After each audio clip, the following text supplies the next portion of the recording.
everyone, this is Zainab and I'm an ACCA student. I scored 80 in the first ever Strategic Business Leader exam, SPL exam, in September 2018. But let's take a step back. Let's go back to the P1 exam, P1 Governance Risk and Ethics exam I took and failed before the Strategic Business Leader. Because I think that fail is one of the main reasons I scored well in the SPL exam. I'm going to share 4 mistakes I made when I was preparing for P1 and how I learned from those mistakes and did the things in a better way when I was preparing for SPL. Now, before we get started, let's get something out of the way. I don't have it all figured out. I mainly learn as I go. I still have my problems from time to time. So, as a matter of fact, I am at the moment procrastinating on the AAA exam. It happens, people, it happens to everyone, and there's no such thing as a perfect student who has everything figured out. So please see this as an invitation to keep the realness on here and join me in the comments to tell me what's giving you a hard time with your studies at the moment. Are you procrastinating? Are you stressed? Or maybe the subject is too hard and you don't feel like you really understand all the things you should. So please go and tell me in the comments and help me keep things real here. Let's get started with the first mistake. My first mistake was that I didn't get to know P1 exam.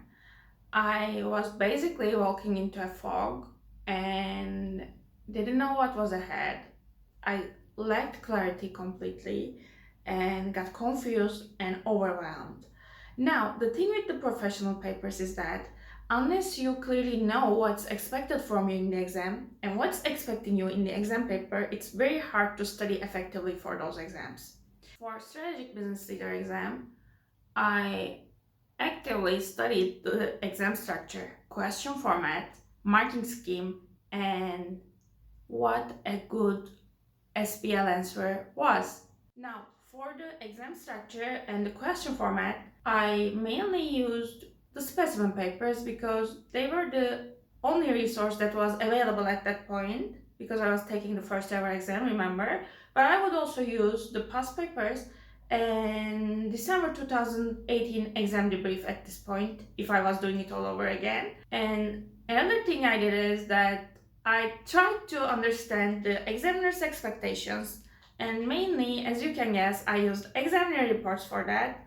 There's also an article called Read the Mind of an SPL Marker. I don't remember if it was out there when I was preparing, but it's out there now and it's a good resource.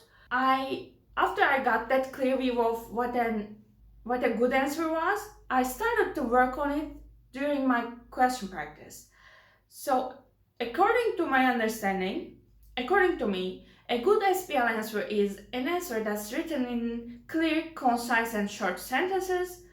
It directly addresses what the requirement is asking for and doesn't make irrelevant points and doesn't have much repetition at least. I know we all get repetitive sometimes in our answers and this is a long exam so it can happen, but try to control it, try not to repeat your points. So finally, a good SPL answer has a structure. And when I say structure, I mean something very basic. I mean using paragraphs, headings and subheadings.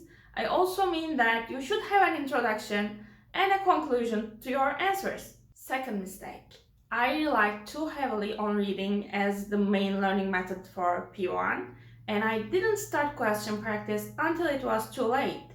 Reading and listening are relatively ineffective methods of learning because they are passive and they don't require your active engagement like writing notes or doing question practice does. I mainly relied on reading for P1 and I had to read the same paragraphs, same pages over and over even just to understand the basics of subjects. When I was preparing for SPL, I knew that the exam was mainly about applying knowledge and having the knowledge itself wouldn't bring me any marks. So I devoted most of my study time to question practice. Don't get me wrong, we still have to read, but I tried to minimize my reading time by starting question practice almost at the same time I started reading. about question practice is not getting it right, at least not getting it right at the first try. It's about improving as you go, improving as you practice, and each time you attempt an answer, trying to write the best answer you can, trying to come up with as many relevant points as you can.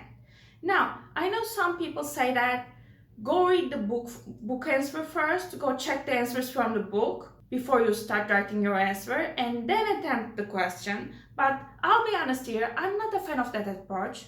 I always try to write first, again, as best as I can. So after that, after I try to come up with as many relevant points as I can, I read the answers and I learn from the answers. And if my answer and the book answer are really different, I will come back to it a few days later. I will attempt that question again. Because, as I said, this is not about coming up with the right answer at first. This is about doing your best. My third mistake is that I didn't understand the importance of exam technique and time management skills when I was preparing for P1.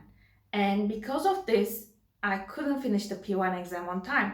For the Strategic Business Leader, I worked a lot on building exam technique and time management skills. I did this mainly by trying to integrate those skills into the question practice from the start. Now, I'm not going to dive deep into exam technique and time management skills in this video because I don't want this video to be too long, and I will do a separate video on exam technique and time management skills alone. So if you have any questions about the exact method that I use for time management and building exam technique, please ask in the comments so I can do my best to answer them. And if you don't want to miss the upcoming exam technique and time management skills video, please hit the subscribe button and also hit the notification bell so you know when the video comes up. If I did even a single mock exam for P1, I would see that I was not able to finish that exam on time. It would be very clear that I didn't have the exam technique, I didn't have the time management skills to pass a professional exam. But I didn't, and that brings us to my fourth mistake, which is I didn't revise smartly for P1 and I didn't do any P1 mock exams. When I was preparing for P1, I thought revising was just reading the book again. I didn't know any better at that point, and needless to say, that revision method didn't work. When I was revising for the Strategic Business Leader, I tried to summarize my notes by using a few keywords for each framework and theory, and I summarized the whole syllabus in 5 or 6 pages because I used very few keywords for each thing, and I also used diagrams when I could. And when I was writing those notes, when I was doing that 5-6 page summary, I also repeated why, when, and how I would use each framework and model. Another thing that really worked well for me in the revision phase for the Strategic Business Leader is that I watched Prepare to Pass webinars, and they really helped me recap all the knowledge and refresh my memory. In fact, they worked so well for me. Now for the other exams, I go back and watch the previous sessions of Prepare to Pass webinars. Now, on to the mock exams. Here's the thing, I did 3 mocks, I believe. It may be 4, but it's not less than 3. Now, I worked on mocks knowing that I needed to work on my exam technique, knowing that I needed to work on my time management skills, and I did them under real exam conditions, which means I timed them, I stayed away from the distractions, and at the end of 4 hours, I made my best to answer every requirement. Here is the thing with the mocks, I never feel like doing them, so if you don't feel like doing mocks, if you don't feel ready for doing mocks, me too, know that please.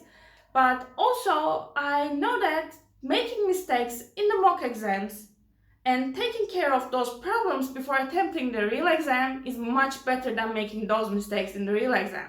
Another thing is that I never performed well in the mocks. I had barely passing papers, nowhere close to 80, but because I had mediocre mocks and because I made the mistakes in the mocks and learned from them, I had a good exam. I strongly believe that it shows in your exam paper whether you did a mock or not, so Please make the time to do the mock exams under real exam conditions. Please try to do at least 2. If you can't do 2, try at least doing 1 mock exam before you attempt the real thing. Now, with that being said, this was my first ever YouTube video. I'm so sorry if something is off, and thank you for watching until the end. I will be very happy if you hit the like button if you learned anything from this video, and see you next week with the exam technique video. Bye!